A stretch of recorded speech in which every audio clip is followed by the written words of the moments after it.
So in this video, I'm going to show you the derivation of higher order derivative. So let's look at the first example, which is on page 4 of the slide 3-3.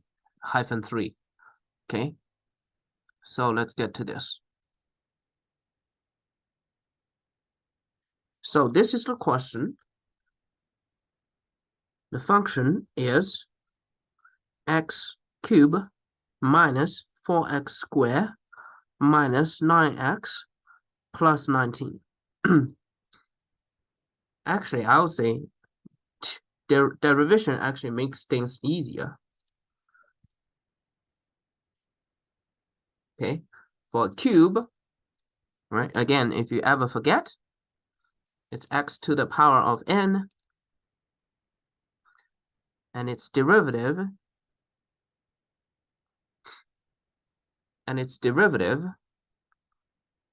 is n by x to the power of n minus 1. So that's what the derivative is. Okay, so here, in this case, 3 is the power, the n.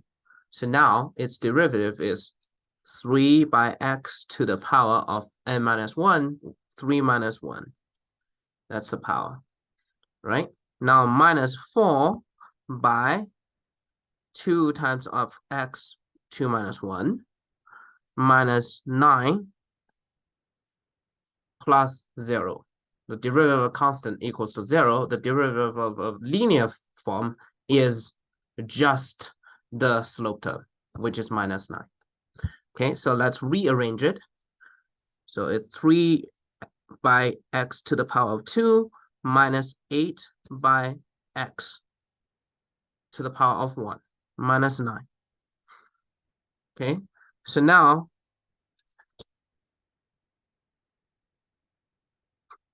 f double x double prime x is the second derivative. So now we are just deriving with respect to this first order derivative. We treat of the first order derivative as a new function. Now we're deriving this, right? So it's 3 times of x squared. Its derivative is 3 times of 2x to the power of 2 minus 1 minus, now this is 8 times of x. That's a linear form, minus 8 times of x. So the derivative is just the slope term, which is minus 8.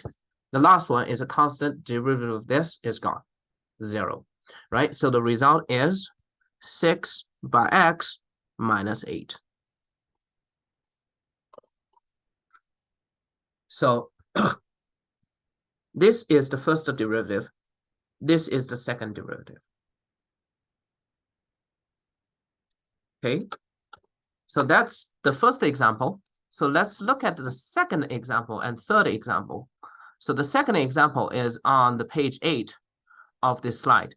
Okay, so let's just pick up one function to work on. I'll leave to you the remaining for your own practice. And also I have the answer key slide that contains all the results. Okay, so let's do fx equals to 2x cubed by 4x minus 1. So this is a format of multiple functions, right? So the previous one is a single function case. In each term, there's only one function. X cubed, 4x squared minus 4x squared minus 9x. In each term, there's only one function. But here in this term, there are two functions, right? So we're gonna utilize the multifunction case, the operation rule on the multifunction case. So here it's multiplication, so we're gonna be using the product rule. So for the product rule, fx equals to gx by hx, then its derivative is g prime x by hx plus gx itself by h prime x. So you're just gonna take derivative alternatively, right? You need to keep one original, but the other term needs to be the first derivative. So fx in this case equals to 2 times of x cubed gx equals to 4x minus 1. Then g prime x is easy, which is 4. F prime x is 2 by 3 times of x, 3 minus 1, which is 6 times of x squared. So now, the first derivative is g prime x by hx. So g prime x by hx. I'll just change the notation for consistency. G prime x, which is 4, by hx, which is 2x cubed, plus gx, which is 4x minus 1, by h prime x, 6x cubed, x squared. Okay, so hx to x cubed by g prime x, which is 4, and then we have gx, which is 4x minus 1 by h prime x, which is 6x cubed, x squared. So now we rearrange it. The first term is 8x cubed. The second term is 4 by 6, that's 24, x by x squared, so we have x cubed, and minus 6 times of x squared. So it's minus 1 by 6 times of x squared, right? So the result is 8 plus 24 is 32x cubed minus 6x squared.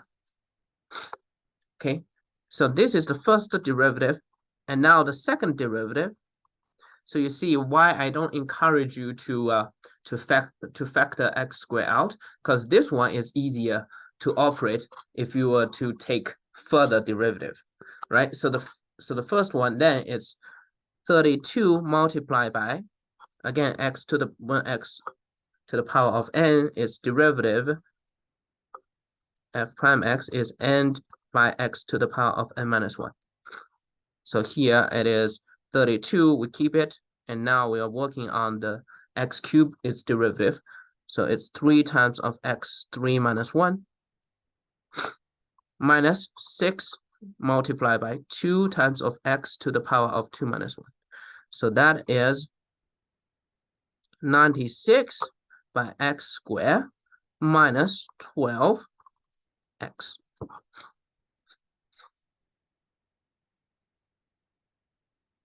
So that is the example of the second one. So here it is the second derivative. Okay, so let's look at the third one. Now we're working on another different case, which is the division rule. Okay, so here, let's use this one, fx equals to 10x squared over 4x. Okay, so for the division rule, it is a quotient, right? So fx equals to gx over hx. Its derivative should be first hx squared as the bottom. In the top, it is g prime x hx minus gx h prime x. Okay, so let's go ahead and do this. So first, you need to figure out what is gx, what is hx. So in this case, gx is 10 times of x squared, hx is 4x. Then g prime x is 10 by 2x, which is 20x, and h prime x is just 4. Okay, so now we just replace each term with the respective item. So f prime x equals to, first, hx squared, that's 4x squared. Then work on the top, g prime x, that is 20x, by hx, that's 4x, minus gx, that's 10x squared, multiplied by h prime x, that's 4. Okay, so it is in the bottom 16x squared, in the top 80x squared minus 40x squared, which is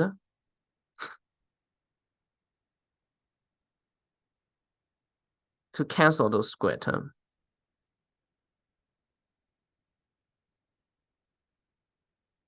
That is 40x squared over 16x squared.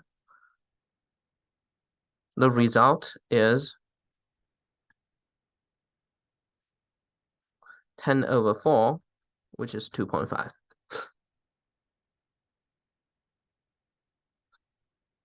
Okay, then the second order derivative equals to 0 because the first order derivative is a constant. So here, this is how we do this utilizing the quotient rule.